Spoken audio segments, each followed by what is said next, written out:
I would like to welcome you all to join me on the July the 13th and 14th for a psychic surgery transformational workshop with myself, Dale Tobin.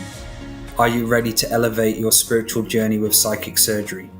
Some of the practice will include sending treatments forwards and backwards in time alongside working with trauma, ancestral balancing and meeting your psychic surgery team of ancestors, how to read energy and learn the reading skills of a session, psychic surgery treatments on others, how to learn the grounding skills of being an energy healer. This workshop is available for practitioners, or even if you're not a practitioner and just want to learn to heal yourself with new techniques. To book your space, head over to daletobin.com. You can also pay in 2 parts. And if you wish to try out psychic surgery sessions, I am offering a discount on sessions leading up to the workshop, so you can experience it first for yourself. I look forward to seeing you on the unique journey. Thank you. Announcement: we are open to have private sessions. I am opening new dates on my schedule. We have a brand new automated booking system. No more long waits for confirming the booking. That's right, everyone. Automated booking system is here. Go to andrewbartzis.com and look forward to seeing you in a private session.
Hello, everyone, and welcome to this week's Talking Stick Show. So on this show today, we're going to be talking about hardening our reality in a world gone completely batshit crazy and mad. So I'd firstly like to welcome to co-hosts. We have the Laura Massey. Hello, Laura. Hi, Dale. Hi, Amy. Hi, everybody. Hi, Brian, who's just joined the the chat. The cat. Yes. Well, he might have joined a cat somewhere. I don't know. The chatty cat. Yes. And we'd like to welcome the one and only Amy Kruzic to the show. Hey, everyone. Hi, Amy. And how are you this week, Amy? Yeah, doing good this week. Busy. Busy. Busy. Busy. Usually my weeks aren't like this, but it's like, oh my goodness. It's all good stuff, but So is it good. slightly chaotic, Amy? Because that is sort of what we're talking about a bit here, isn't it? Yeah. It's like time. I have to know I have to go here, leave here, do that, And some of my days are I have nothing, and then some days are compact. Do you have that too, where it's like this day is going to be a long day for me? Yeah. It's a strange one. Like for me lately, I was saying this to Laura and Andrew earlier, was everything seems to be going really super quick at the moment for me. Like there never seemed enough time in the day to do it. Yeah. Then when the day finishes, nighttime, straight away it's morning again. You're like, yes. I don't know why, but lately it's just days don't feel like the 24 hours at all. Yeah. But didn't Andrew say time has speeded up? We'll ask him. He'll be on in a minute. Mm-hmm. I think he said time has speeded up. And with that comes all the chaos of the world. Yes. Doesn't it? Elections. Oh, I don't know. Solar flares, full moon, solstice. It's all happening. Election in the UK and in the US. Yep. It's all happening and a lot's going on. And Laura, what's going on Sunday then? There's something coming up on Sunday. What's happening? Oh, what? For our webinar? For our webinar, yeah. Oh, sorry. I thought there was more chaos coming up somewhere here. We want to talk about, before we go into the chaos, let's just talk about a few things coming up. Okay, so if you have bought our bootcamp series 1 and 2, you will still get something from this. You'll get loads from this. If you haven't, come along as well. This is all the basics you need to do your shamanic practices, which, the three of us sat here will tell you they all work. All these things that we do, whether it be journaling, whether it be fires, whatever, it works. And we have had so many experiences between us of doing all this that Andrew teaches. So we've got stuff, we'll be bringing up stuff we've already taught in the boot camp if you've bought it, but we are also going to bring up a load of new ideas, because I don't know about you two, Dale and Amy, but I'm always coming up with new ways to do practices, because one of the things Andrew says is to have variety in what you do, whether it's variety in your ceremony, just in the way you live your life, just changing things and doing things different and having different ways of prayer. So we're always able to come up with something innovative. Yeah, thank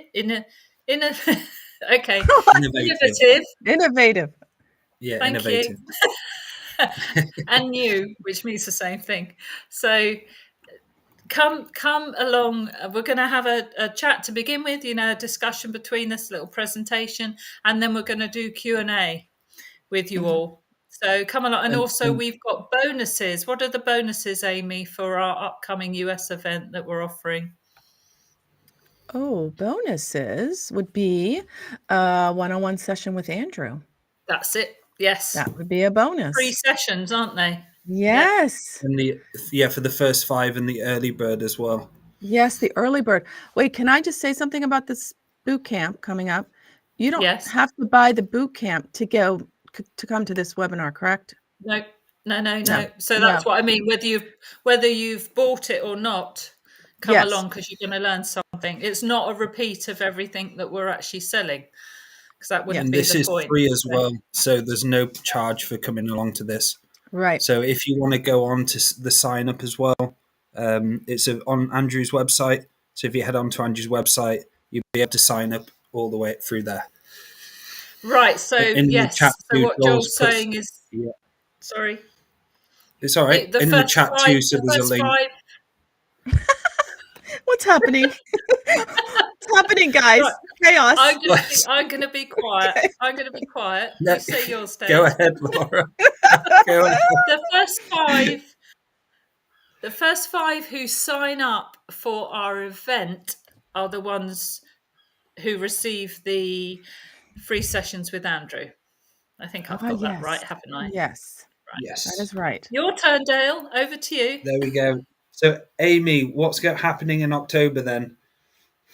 What is happening in October? Well, look, it's the manifest, guys. You'll Okay, be we're able going to to have see all of us live. Woohoo! Yes, you get to see us. Yes, live. You can pinch our skin, whatever. So it's it's an event about the Living the Mystical Life Daily number 3. Number 3, guys. This is not a repeat of anything. It's all fresh. It's going to be all fresh stuff. And so you see the 5 people on the screen that will be there. Andrew, Laura, Dale, David, and me. And then Living the Mystical Life is the first half. And then the second half is the No Drug Mystical Retreat, which has the ambisonic sound, along with the sound healing. And of course, David, Andrew, and Joe have worked on this, and they will be speaking about it.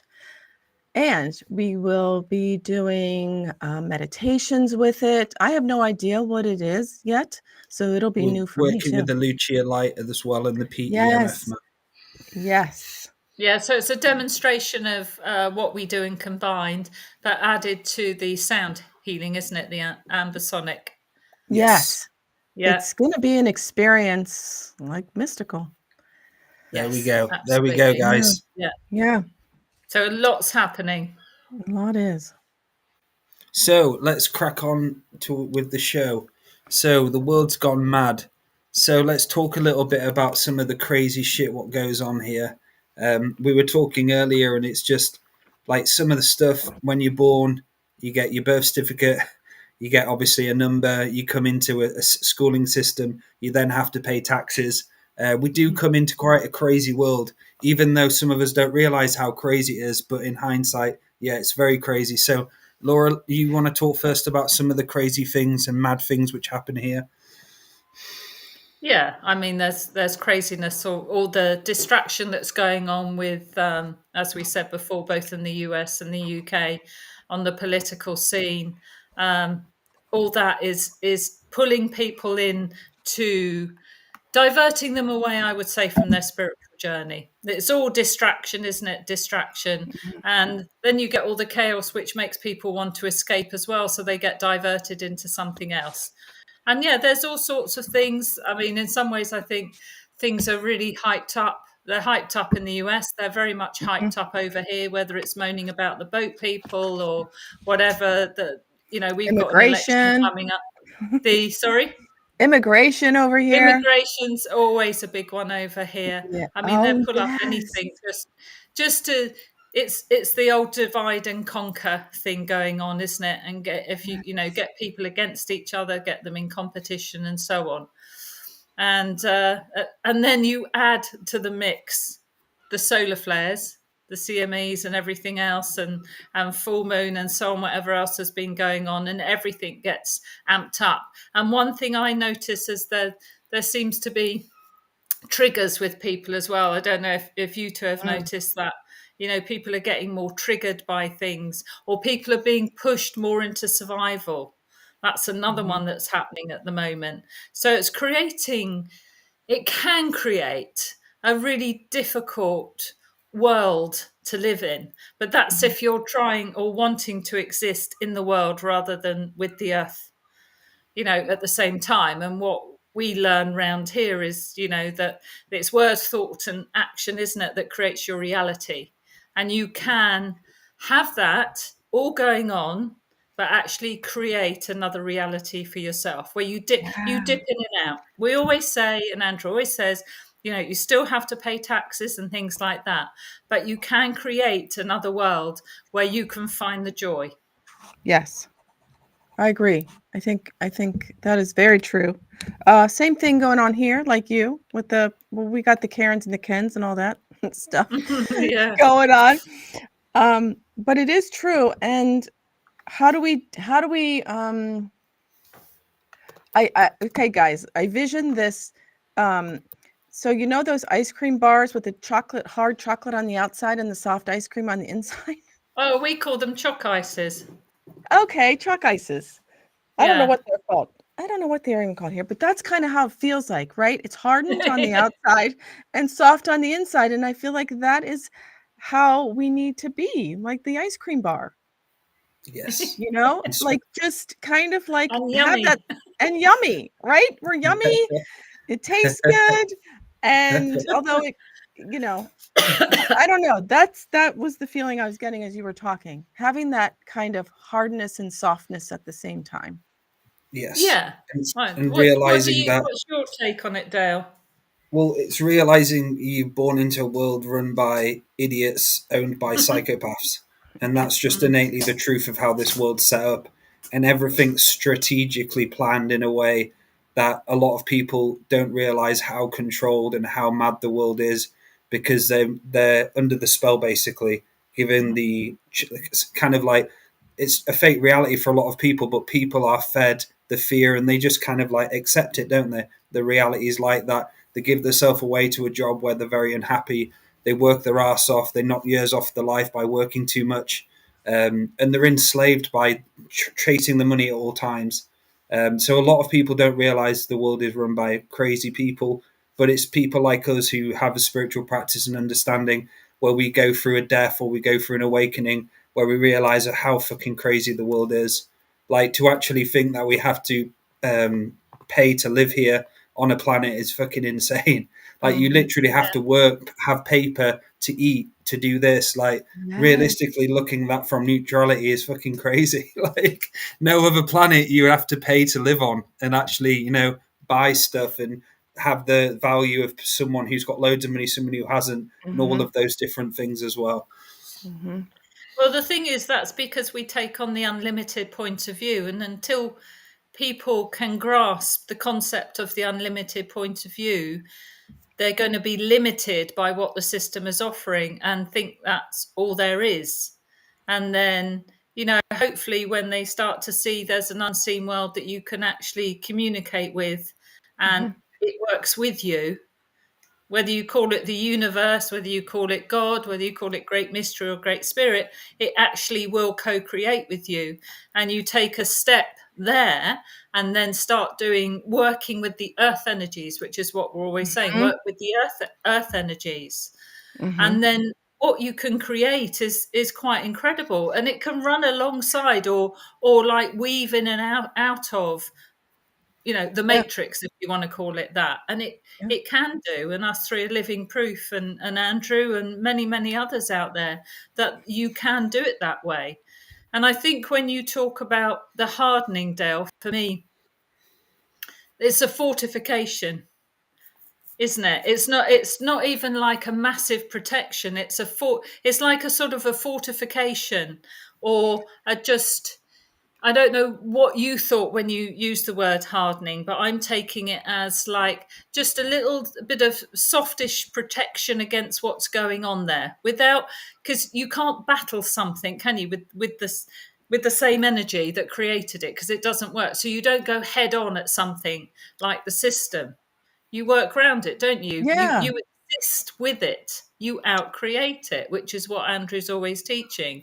So for me, the word hardening is like a sort of a fortification against what potentially could creep into your reality if you want to give it that much attention. Yes. There we go. Because you still have to live here. You still have to be a human and do the human things.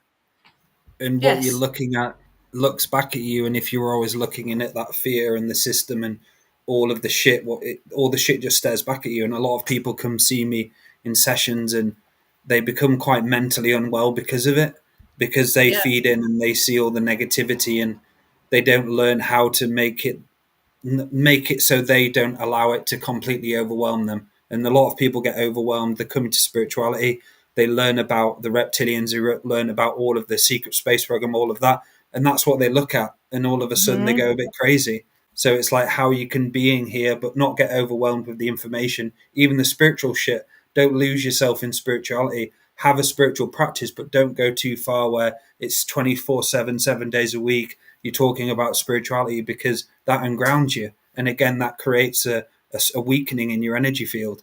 It's about how you can be human and spiritual and all of these other things, a father, a brother, all at the same time in balance. Very important. Yeah, it's getting the balance. Yeah.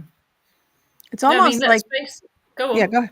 No, I was just going to say, you were talking about variety and using variety in your practice, which I love variety. I'm kind of like that kind of person that doesn't like to do the same things over and over. So for the variety, I was reading, and it just comes to you. For me, it just comes to me very natural. So I've been working with the crows, and it's in my backyard, the crows in my backyard. And I've been working with them. They're coming, I feed them, and they bring me gifts. I didn't even know that they did that. And it's just this kind of like a thing we have between each other. And it's almost, so I look up crows in the medicine cards, and there's a human law and there's a spiritual law.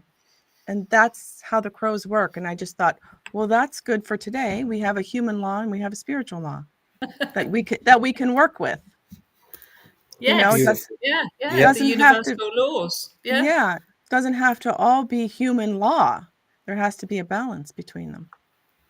It's interesting what Judith is saying, because I'm like that too. So she says, the more focus I put into my stuff and what I need to be doing, the more all that falls off to the side and loses the charge and control.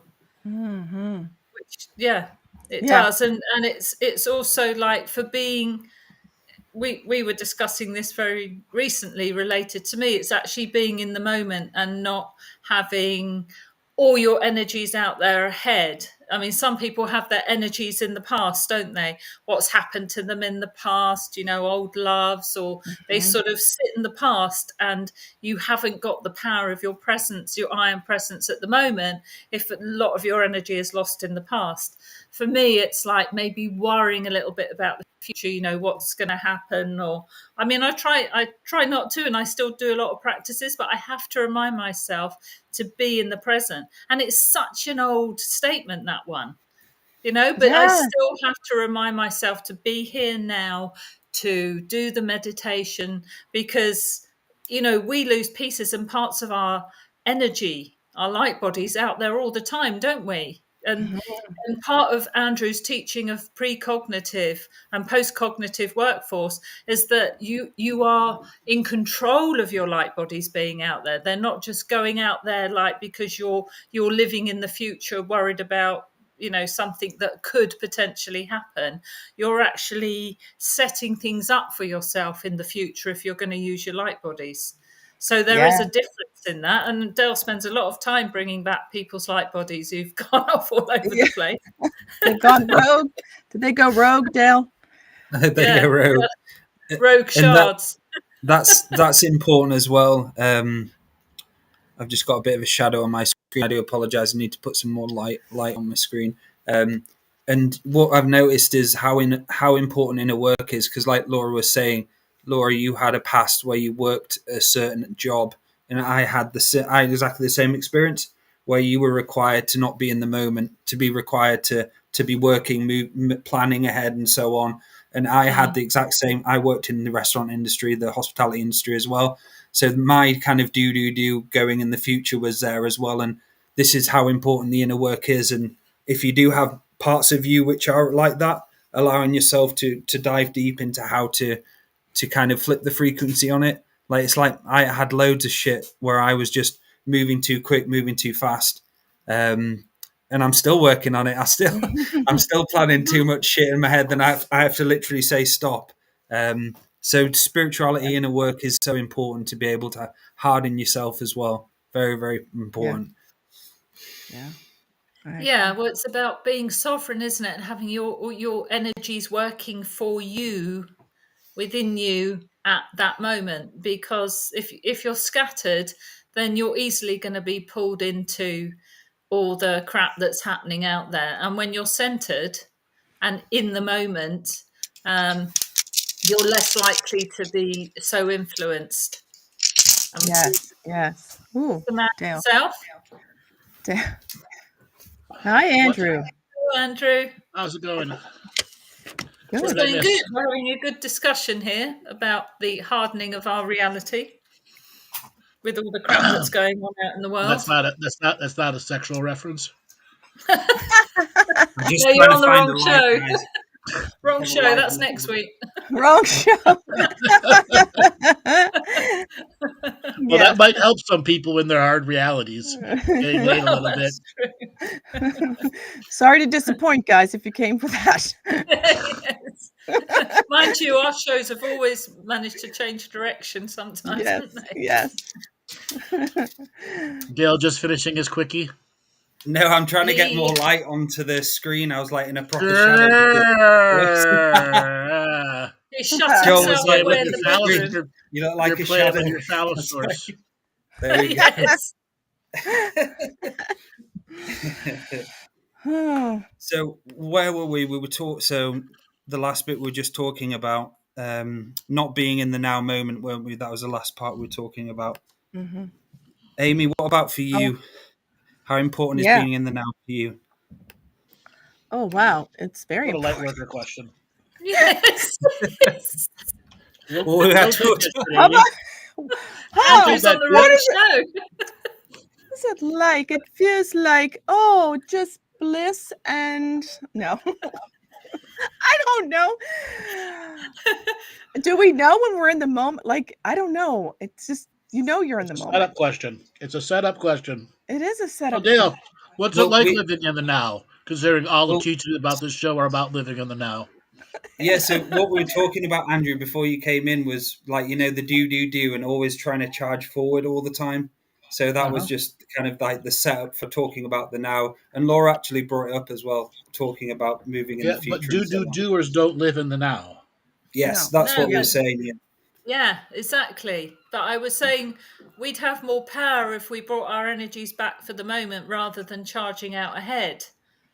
Yeah, but then you wouldn't be a doer. No, but we don't all want to be doers, do we? Because do doesn't always achieve, is does a compensation. A do is a compensation for something else. Interesting. Yes. It's a payoff, kind of, or a martyrdom. Yeah. Yes, there's that in it. Yes, so it is. Mm-hmm. Yeah. Always having to. Well, there's also a seeking approval thing there in some ways, isn't it? Or not want to be seen lacking in some ways as well. So that is you're taking on other people's projections. Exactly. It could be a leftover damage from school where you were competitively always wanted to be better than others. Yes. And there's an overactivation of your adrenals as well. You're always in adrenal gland mode. Yep. When you're in it. Yes, that's the other thing we didn't bring up just now when we were talking about that. It's about heart-spaced action rather than adrenal chemical action, isn't it? When we were talking about this. Yeah. Yeah, so we were talking, Andrew, about how to manage your reality in a world that is constantly wanting to throw chaos and fear at you. Something we've covered before, but... Got to learn to be unpredictable. Yeah, I was talking about doing... changing your daily practices as well. Keeping them fresh. Not just that. Unpredictability has got to account to all aspects, even your entertainment. Yeah. Yeah. And unpredictability is one of the easiest ways to break rigidity, in which you are stuck in one cycle and can't make any changes. Mm-hmm. That's a bit like being stuck in mediocrity, isn't it? And not making the changes to move forward and elevate your journey. No, you could be stuck in success too, and success becomes repetitively destructive after a while because you're never accepting the victories of it. Oh, so it starts working against you in that case then? Yep. Because everything has to be taken forward. So Tara's asking, what's the difference between do versus following the prompts or taking inspired action? So following is following, doing is doing, and do is overdue to the point of self-manipulation or manipulation of others. And then inspired action, requires no real effort to make it happen. And it doesn't have questionable subject matters motivating it for long periods of time. Oh, it doesn't have an agenda behind it like that, does it? Like a It's more of do-do-do a, is an agenda of manipulation and control of yeah, the self and others. Yeah. yeah. Hmm. Inspired is from the heart action almost. And generally you're in Mm. no time when you're in inspired action. Yeah, yeah. Because the heart is a no time piece of technology. Yeah. Dude. And then there's the doo-doo that is the poop doo-doo. Okay. And those are the over-colonics people. Well, Oh, explain that. yeah, that's more. Is that more zealot? They'd rather do a colonic than have a good old glass of morning poop. So they think they're Oh, lose too much time on the shitter. Okay, yeah. and you're talking Guys, literally, right? Yep. Right? Literally, people do that? Yep. Go to Yes. colonic? Really? Yes. Okay. Oh, the over detoxers. Their religion is detox. Oh, wow. so would it be That the same as like plant medicine people doing it all the time? Yep. And just see, yeah, the same concept. it's going to put such strain on the body, that isn't it? You're never going to be able to build up the right levels of internal gut stuff. 80% of your immune system is there. All of Yeah. your dopamine is generated from there. Mm. Everybody thinks it's in your head. No, it's in your gut. Mhm. That's why it's Well, called the gut brain. I had a when I did face-to-face psychic surgery sessions a few months ago under the light at that lady's place near Leeds. There was these two people who came in and they were so fucking skinny and literally they had no weight on, but and they were a couple and they were talking and straight away I knew exactly what was going on with them, and both of them said they're on a detox, and I was like, oh, how often do you detox? And once every 2 weeks, once a week. Like they have a full-on detox for 2 or 3 days, don't eat, the vegan as well, and they literally look like they're both going to die. And I had to say to Yeah. them, look, you're literally going to Yeah. destroy your body. You've got obviously, your gut's messed up. You're going to have to go through a process of obviously eating meat. And it's some serious shit how people can get so lost like that. Like literally, Right. you look like you're dying, and how can you not look at yourself in the mirror and go, holy shit, like who is that person? Like yeah, it amazes me really how like extreme people can go and lose themselves enough to realize, holy shit, what the fuck am I doing? Mm-hmm. How do people? Where does the hardening of our reality? Okay, so the hardening of our reality. It had to. When did we realize it? Well, each of us is different, but I'm just trying to think of when did I realize that my reality is being hardened, Well, who and does the hardening? I do the hardening. Out of a Right. reaction or action? Okay, but to me, it feels like a repetitive action and So that reaction. reactive energy, you become noticing of it when it boxes you in, and you're stuck in your own walls. Yes. And then the active choice of doing it is hardening our reality is prayer, ceremony, daily practice, so that we immunize ourselves to potential high frequency events that we're unprepared for.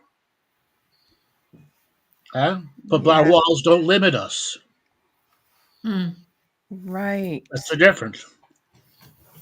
Yeah, it's the unlimited point of view, but creating, and in the unlimited point of view, you can then create your own reality. Because you want to be To an creating extent. your own reality, don't you? With everything else that's going on around you, you want Yeah, but people. most people new to the practice don't understand that part of the journey, and it takes them years to get to that acceptance point. So therefore, they're just a bricklayer, that brick and Okay, mortar layer, and on a spiritual level, and their spiritual practice may show them how to be a master at brick and mortar. But in all reality, there's no plan behind the brick and mortar. That's why they wall themselves in. right. So it's a form of fortification, but it's limiting them rather than having it as a maybe less solid fortification, one that allows the learning that it's not about the central fortification; it's about many rings that are only, even if they're only 1 foot tall, it's still an obstruction to a waveform of energy that's getting to you. Mhm. Like if you have several dozen rings, that means the energy once it hits your core wall has significantly lost power. And those rings are very easy to rebuild if they get knocked over. Okay? It's That's like why having mastering a variety of skills is so important when you're around that learning early time. Mhm. Yes, because I was saying earlier, also you can create that sort of fortification by what you focus on as well, can't you? Sure. Mm. and a As lot of long as people that focus doesn't become an obsession. That's yeah. exactly what I was Yeah. gonna say, Yes. because Yeah. a lot of people think, Andrew, how you say, what do you do for fun? What do you do for fun? And people might say, well, I do gaming and stuff. Well, then that becomes an obsession, doesn't it? You have to realize what your obsession is. If Right. you're You got to doing that, know your obsessive nature too. yes, I just realized that the other day. And when you do the Okay. same stuff over and over again, it kind of loses its potent power, doesn't it? After a while, doesn't have the same Example. effect. Yeah. Right. I think Example. you start. I play World of Warcraft, and people instantly think of those people that are stuck in their mother's basements and play. I Yeah. play once a week for a few hours on a game stream, and every now and then I might log in a second day for a couple of hours. Hmm. So at most 4 hours a week. Hmm. Is that obsessive? No. What is I don't. that? It's just entertainment. Yeah. Entertainment. Yeah. But it is immediately adjudged as obsessive On their what they believe is by obsessive, right? others, yes, because Yes. they believe video games as a decadent indulgent you shouldn't be taking up. Yes. A Like, gluttony of indulging. but you know what? We learned this as children because for me, our parents would limit us, right? You Sure. can only watch TV for an hour. And, that becomes like, oh, that's obsessive then if I want to watch for two, right? That's Well, the not so guilt much in the sets Gen in. X or the Gen Z, but it's No, no. it's the 8 hour game players who grew up on 8 hours of play before mom got home and let them play another 3 hours. Oh, right. Mom Oh, the thinks you're mum. only, Yeah. yeah, mom thinks you're only playing for Yeah, three. Oh Oh, my the mum and dad can't be asked to look after them, so they just put them right. on the games all day. It's a babysitter. God. Hmm. That's a babysitter. Yeah. But I used to feel guilty watching telly in the day, or if the sun Yes, was or out. having a Coca-Cola in your refrigerator. I know, I Oh did, no, didn't I I? watch TV during the All day. these weird things that I Or grew having up a with, and cigarette, Laura. Yeah. all these She's things I she's grew up she's with, still got that one all to these work on. all these things I grew up with that have a guilt layering with them. Oh yeah. The guilt Yeah. layering because of the program and the conditioning, that it's still there. Some of which I haven't dealt with, and it just comes up. It just shows itself at different times. Napping in the afternoon was one for me. Oh, I Oh love yeah, napping in the afternoon. Oh, I do. I love it yes. I now. do now, yeah. I love it. But Here's a challenge to everyone in the audience to once a week nap in the afternoon and not Yeah. feel guilty about it. Mhm. Guilt, shame, or blame, or anything like that. The challenge is to do a 1 hour nap. And Yeah. if you need help, go to the dietary supplement store or wherever you get and see if you can find tryptophan. That's the same shit that's inside turkey that knocks your ass out. Uh-huh. It'll be the best power nap you ever had. Melatonin. Yeah. Get some. It's no tryptophan. Oh, just that pure Yeah, just tryptophan. Okay. tryptophan. 100 milligrams of tryptophan. Ah, yes. Or And what if they sleeping go as over well. 1 hour? Even better. Even What if they slept 4? Yeah, let yourself sleep whatever. Yeah. So much Sleeping healing in in that is as another well. one as well, isn't it? I had to make myself come out of from school and getting told off. Mhm. Like, gotta go to school. You gotta get up. Don't be in bed. Like, yeah. Mm. The Mm. doers running your life. There we go. Yeah, yeah. Yeah, that's where it comes from, isn't it? So Where is it? Hold on, there was a question up here from Tara. So, how do you maintain authenticity and vulnerability while practicing protection and not building that wall? That's the delicate balance of learning to be you in the ever evolving learning, relearning, and earning your trust. Mm. And love can be the That's the protection. journey. That is the journey. Yeah. How do you know? Only you will really know. We can tell you our observations, but that may not mean you agree with our observations. There are plenty of people in times that I have the sessions, and I've given them the hardest truth right up front. No, it isn't me. Never. It'll be nothing. And anything you say from then on is offensive to me. And you could even say as well, like, love and the frequency can be a protection as well. You know, when you're in that frequency in the heart, or that can be also protection. So it can be And meaning joy. both. Yeah. And I want Yeah. to use Joy. veganism. I Joy. want to use I want to use veganism as an example here. On my show early on, I would say you have to eat the meat, and then I adjusted it. You have to learn to be a good vegan, because it was far more hurtful to them by calling them a shitty vegan. Because I'd say there's 1.5 billion Indians who are vegetarian and have figured out how to not be emaciated like you. Yeah. Mm-hmm. Yeah. Okay? Yeah. So I let the meat argument completely go and went right to the 1.5 billion vegans who know how to eat. You don't. That Yeah. saves even more lives than eat the meat, bitch. Mm-hmm. Yeah. Okay? Yeah. And when I mean But it save got the lives, I message mean through, didn't save it? lives. Yeah. You found the right frequency, though, to get the message through. Yeah. Mm. I had to You, adjust. well, Okay? you can imagine some of the people, Andrew, you said, to eat meat. You can see, Yeah. like, picture them going to eat meat and being sick, like trying the hardest just to have a bite of it. They're like, fuck it, I'm not doing it. Uh-huh.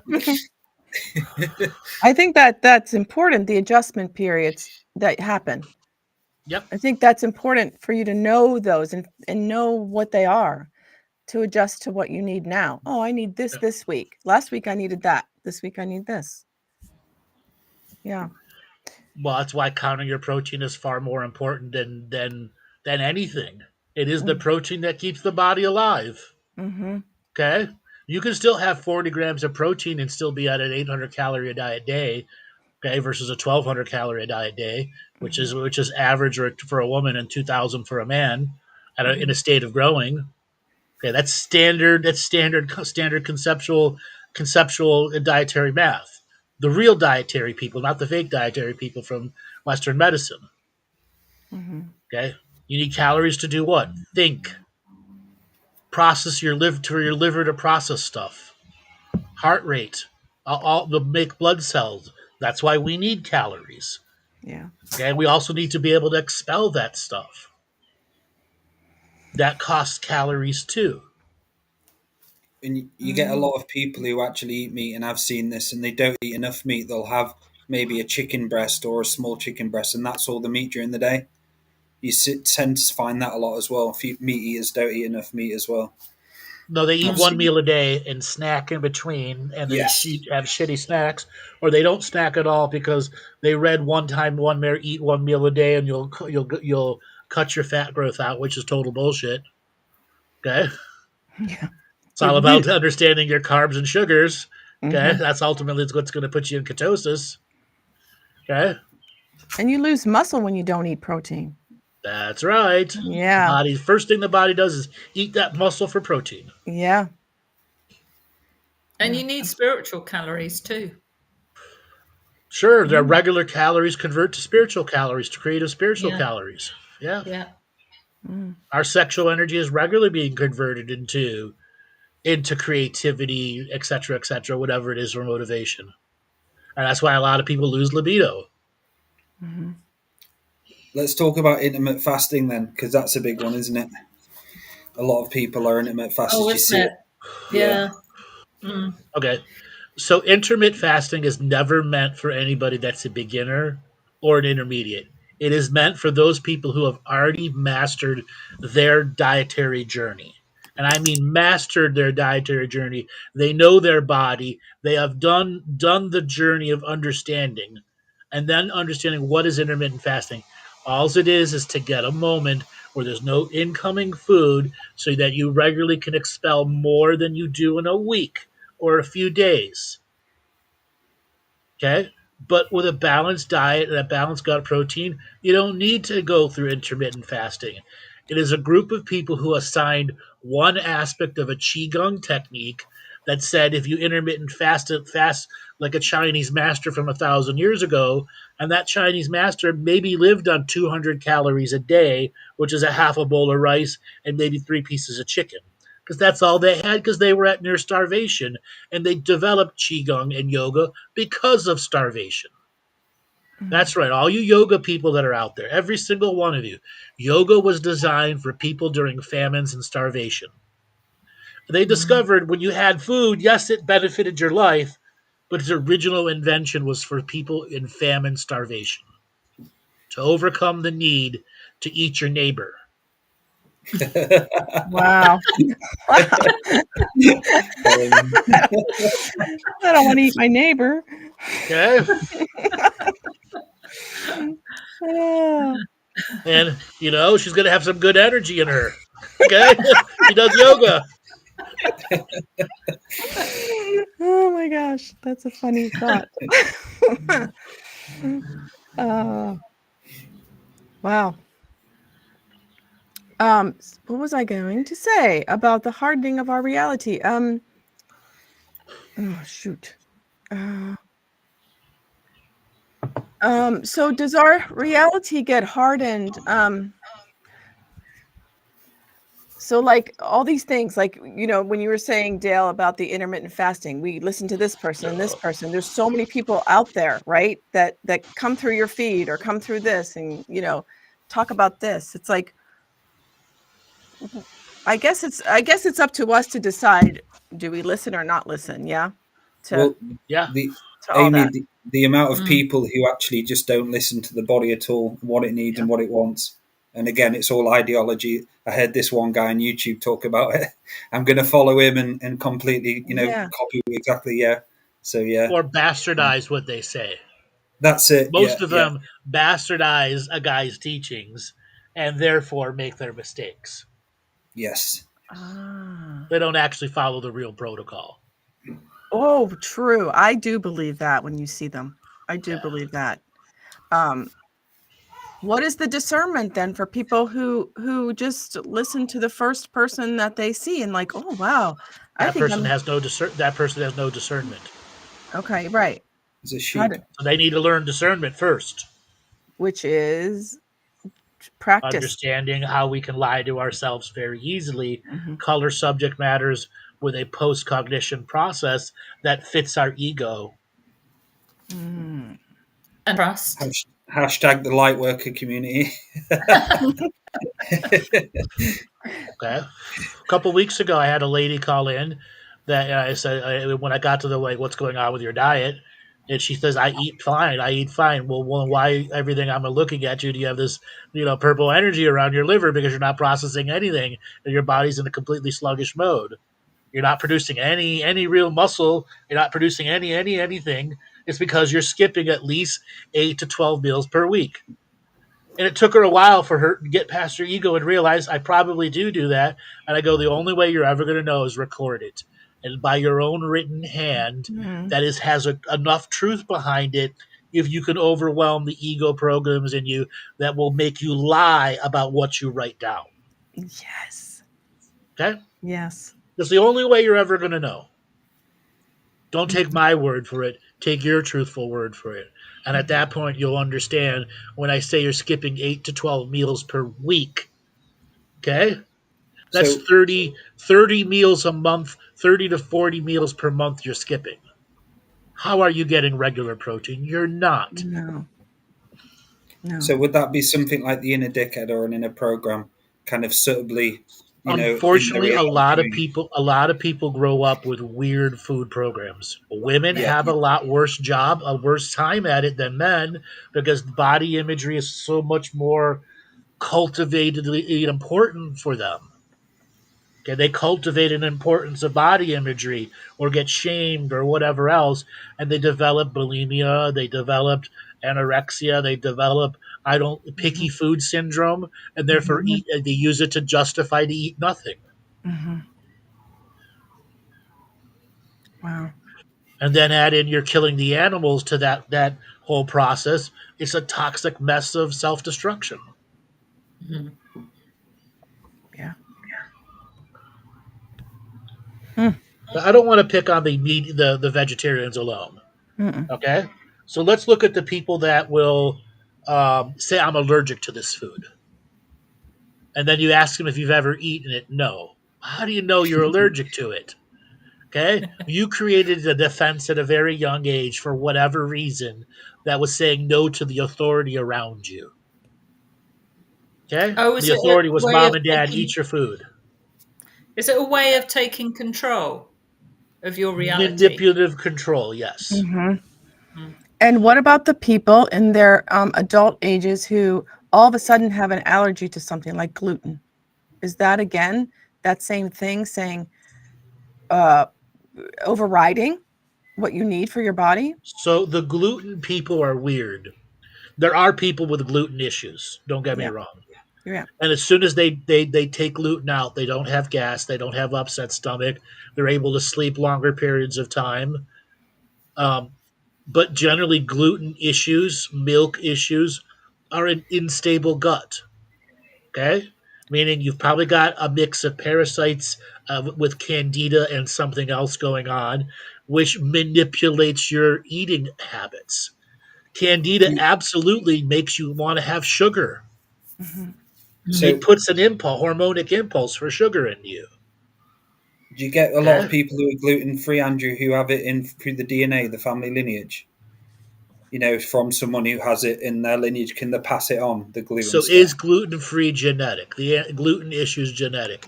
Yeah. Currently, now it is, but 15 years ago, 20 years ago, it wasn't.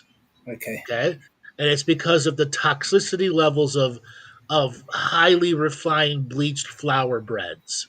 If they were to switch to natural sourdough breads, majority of gluten issues would go away. Because what's in sourdough?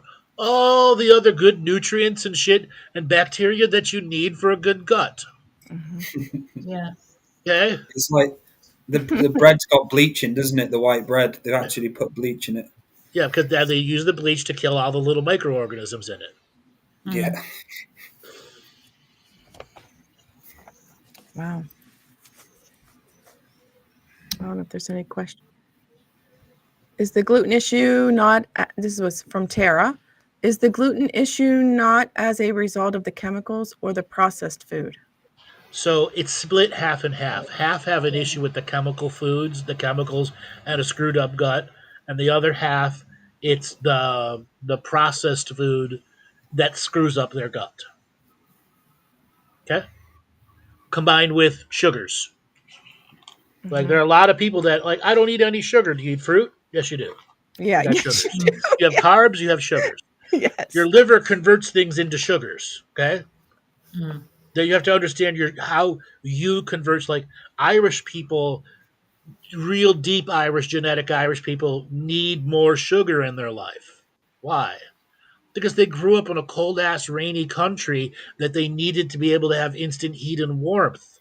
The same thing with the Inuits, the High Russians. And then you have the people that are in the super hot countries that don't want the sugars. They want a protein that can help cool their body by having a higher blood pressure. Okay? Doesn't create hypertension. So environment is your body reacts to the environment and adjusts the diet accordingly, Like we do in the winter, right? like we do in the winter. We eat different foods in the winter than the summer. Right. Example in So, the north. Have you guys ever heard of a food called pemmican? No. No. So it is a basically a meat like buffalo, beer, dare, whatever, where it's dried until it's like almost as hard as glass. Okay, so that when you hit it with a hammer, it turns into a flaky powder. And then you take the meat, the fat, or suet from the animal, and you slowly melt it down, and you put an equal amount of fat to this powdered meat or broken up chunks of meat as little as possible. Then you let it cool. And because of the way the fat content is, it can stay good for 20, 30, 40 years. and it's extremely high in protein, extremely high in stuff that you need. Like in the early days when the French Canadian travelers started getting pemmican from the Native Americans there, they realized you can go from traveling a little more than 20 miles a day to over 80 miles a day if you were eating pemmican. Wow. That's how much more fuel it was giving you. Wow. Okay? Is it a slow burn? Is it a slow burn Very in the slow body? burn. You nibble on it and nibble on it, or you put a whole bunch in your gut because that fat has already been melted down, and that's pure calories. And then the meat that's been powdered, example, when the meat's been powdered, that could be equivalent to a 40-ounce steak and something the size of 2 tablespoons. Whoa. Okay? Whoa. That's Okay? Can Or I ask 3 you, tablespoons. Yeah, 3 tablespoons for a 40-ounce steak. what about beef jerky? I What do you love think of beef. So that? beef jerky is a similar journey, except they don't dry it as much as they would for pemmican. The whole point Oh, of jerking was to make it usable for a decade, 5 to 7 years, as long as mold didn't form on the surface. okay. So Was beef drying it jerky. was a way of saving it. A lot of times they didn't eat the beef jerky raw; they threw it in the soup and let it reconstitute in the soup. Hmm. Okay, So that's a healthy protein. it Yeah. can be, yes, Yeah. can be, yeah. Yeah. Anybody that's out there, look up pemmican. There's an Pemmican. interesting video series on it on YouTube. You can learn to make it your own. A lot of times they would add nuts and berries into it also for a more of a sweeter journey. The Canadian Mounties, even to this day, pemmican is one of those highest natural survival foods that are out there. Now, every culture, indigenous culture, has their version of pemmican. Okay, it's all about how long does it store. If it's just the suet and the meat, it can Mm. store 20, even 50 years. As soon as you add other stuff that have the slightest amount of moisture into it, then the storage time gets a little less and a little less. Joel put a picture up. So Yeah.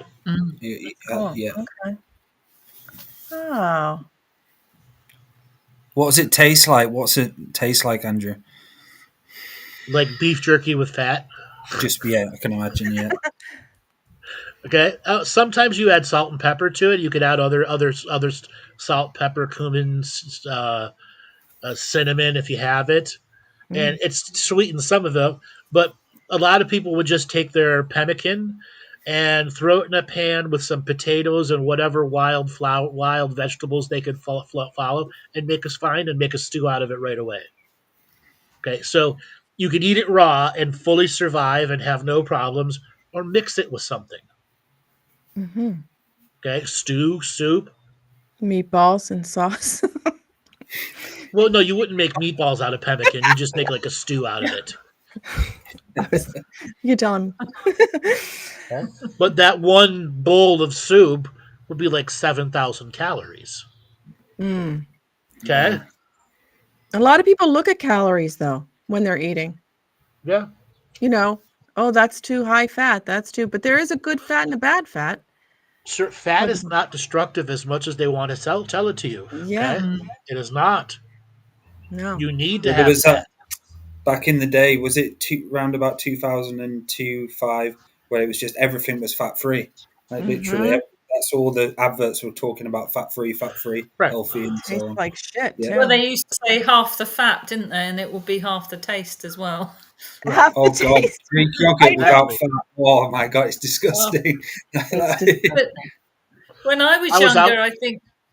I was out with a friend a couple weeks ago, and we went to a burger place called the B Spot. It's a local chef who made a bunch of these little local high quality burger joints, and they use 60-40 meat, 60% meat, 40% fat, but you can get 80-20. Mhm. And their kid was with us, and it's a younger girl, and she's like, I don't like the fat. I'm like, you have to try this. The look on her face was flavor in meat.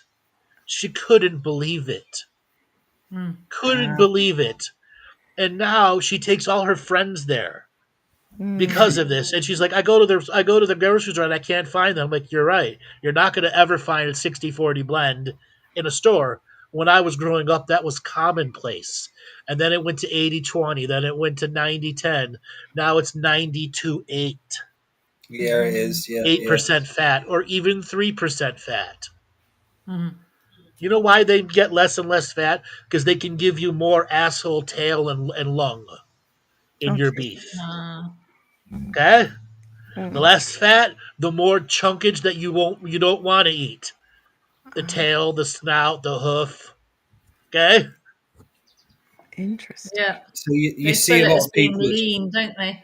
Lean. Yes, they as call it well. lean. Lean. Mm. You Right. know where those All those gaming. undesirable parts are in there. Mm. Ooh, I did not know this. Yes. So Everything, yeah. we're better off with the With the, 20% fat Right. yes. mince or Because you have whatever. more of Yeah. the real beef that actually has marbling in it. And the flavour. Yeah. So So those next like time you have that 3% lean beef, that's asshole, tongue, eyeball, Oh no. ear. Oh, see, Okay. that's just. I think you won me over already. You had me at S. so let's You talk won. about game as well, like elk. That's another one that has no fat, isn't it? Because I see a lot of Right. people People who can just die if you were to constantly eat eat elk. it. Yeah, if you were to eat elk alone, you could die because there's no fat in it. Yeah, No fat in it. a lot of Yeah. people don't realize that. In the 70s, they really tried to get us. Well, over here it was you couldn't have butter. Everybody was buying flora. You know, that Like horrible. margarine? Yeah. Margarine? Yeah. Yeah. Hydrogenated oil? Yeah. And I can't you believe it's weren't not to butter. have like bacon and eggs for breakfast. You couldn't Yes. have bacon and eggs for breakfast. You had to have, I don't know, like cereal, which is no good at all. No. No. Hmm. So Joel was Andrew, asking what's the best animal for fat? The pig. Okay, but at the Hog. same time, you could have a cow that's done right, and the thing is, got to be grass fed and well exercised for it to have marbling. If you have a cow that's an indoor grain fed, it'll get fat and have all muscle, but it won't have the marbling. Yeah, Mhm. Okay, Yeah. I so love that on a can rack of ribs with all the marbling. Ribs. Oh man, oh, Dale. can our bodies change to adapt? Like we eat more sugar now. I know there is more diabetes, but gradually, can the DNA change so that it can handle the amount of sugar and carbs we're eating? unfortunately, at this state of our evolution, no. Okay. No more There eclairs. are some. Hold on, let me finish. There are some natural ways that you can get it. The issue is it's very easy to fall back into diabetes. There have been many, many, many people who have, through diet change and exercise, have gotten rid of their early onset diabetes. But once you've stopped normal insulin production for extended periods of time, the body will go back to intermittent times where it doesn't produce the level of insulin you need. Hmm. Your Uh, emotional issues will affect your insulin levels. mhm. So Tara's asking for Andrew, with the world gone mad, how much madder will it get? What are the food warnings about? And how are we meant to interact with the reality that they are guiding us towards? First thing first is don't get into fear. As Mm. long as you're in fear, you will fall apart and have paranoia about your food itself, and you'll eat less and less and less, or begin a concept that will take you down a path where food isn't fun anymore. And if food isn't fun for you, the stuff that you put in your body to fuel your day, guess what? That will produce depression. Now, as the world gets madder, what's it going to look like? They're going to do whatever they can do to trigger you into fear. Whatever they can do. Bill Gates is now spraying, has this chemical spray that they're putting on all the organic food that everybody's flipping out about now. Okay? They're going to continue to do this stuff. You Mm. have to learn where can you get food from that's an alternative. I have where I live, the Amish people are 6 miles away from me. There's an Amish butcher. I can go to any of the Amish farms and say to them, hey, I want this, this, and this, and they'll go pick it off the shit and bring it to me. Okay? Last year, they were selling a case, 10 kilograms of tomatoes, Roma tomatoes, for $4. $4. Okay? What do you think I did with them? I ate the shit out of tomatoes, and then I froze a whole bunch. Cut them and diced them up, and then slightly cooked them for a little bit, and then put them in bags and froze them. Okay? So I could make a pasta sauce, 1, 2, 3, from fresh tomatoes that were frozen. Or whatever else I wanted to use them for. You got to learn where you can get alternative sources of food that are not your big box grocery store.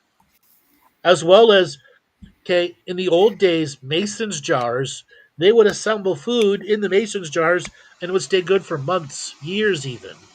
Okay?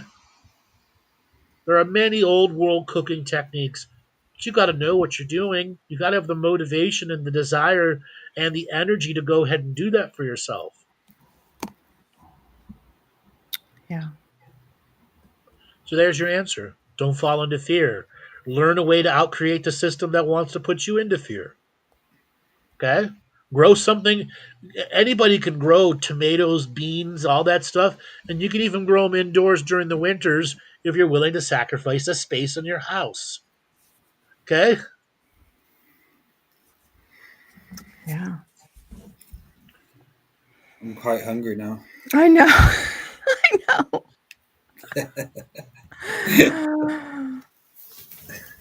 We ended up talking about food, guys.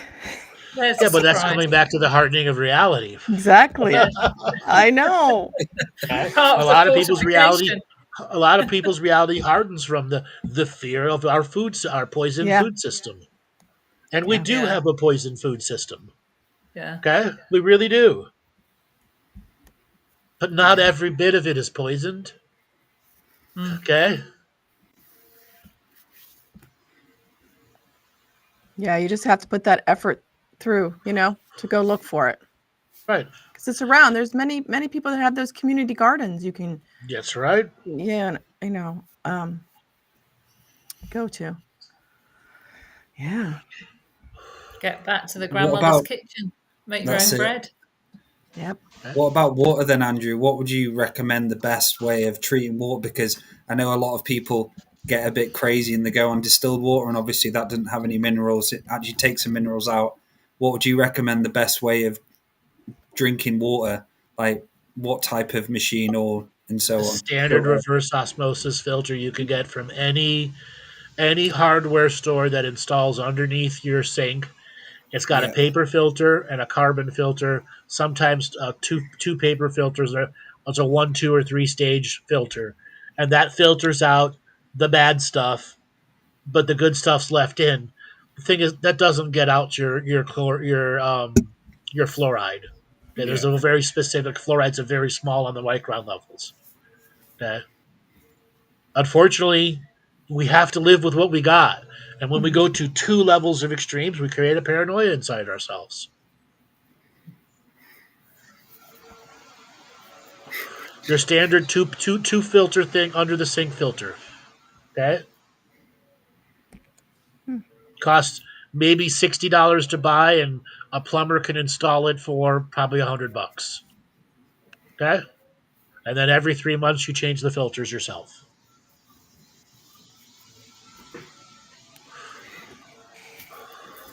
Well, guys, I think we should call it an end to the show.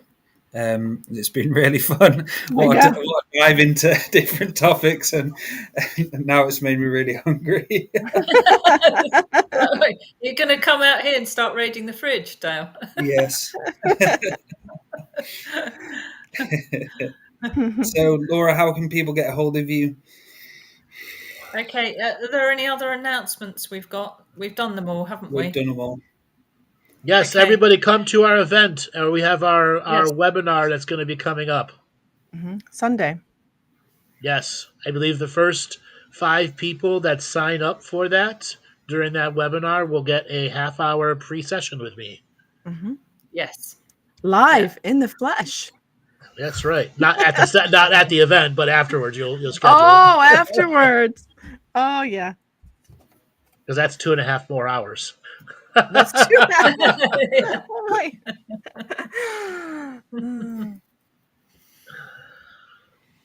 Okay, yeah, we spoke about this earlier. The Yeah. Living the Mystical Life Daily 3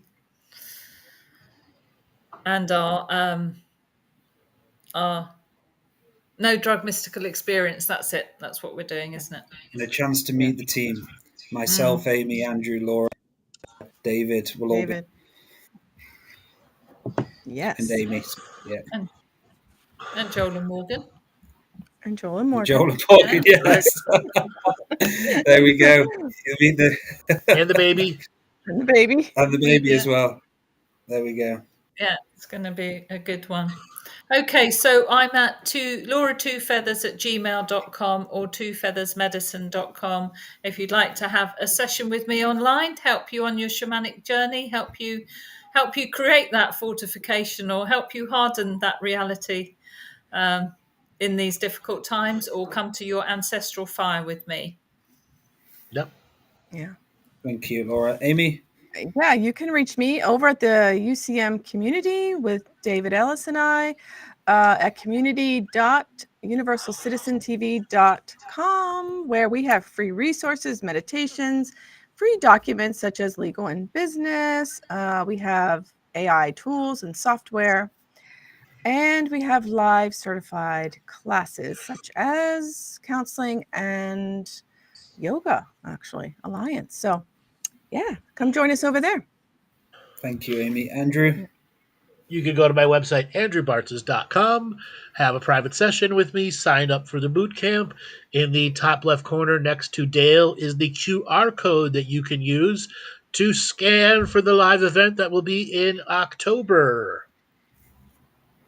Thank you, Andrew. Yeah. And if anybody would like a psychic surgery session with myself, I'm offering discounted rate at the moment. I'm also going to be doing psychic surgery training on the 13th and 14th of July. So if you'd like to learn psychic surgery with myself, head over to daletobin.com and all the information is there. So I'd like to say as well, thank you everyone for watching. And if you're listening in the future, please subscribe, like, and comment. We really appreciate your feedback. And thank you for tuning in to this week's show. So next week, we'll be back with a live call-in show. So we hope to see you there. Thank you. Good night. Thanks, everybody. Bye, everybody. Bye. Take it easy.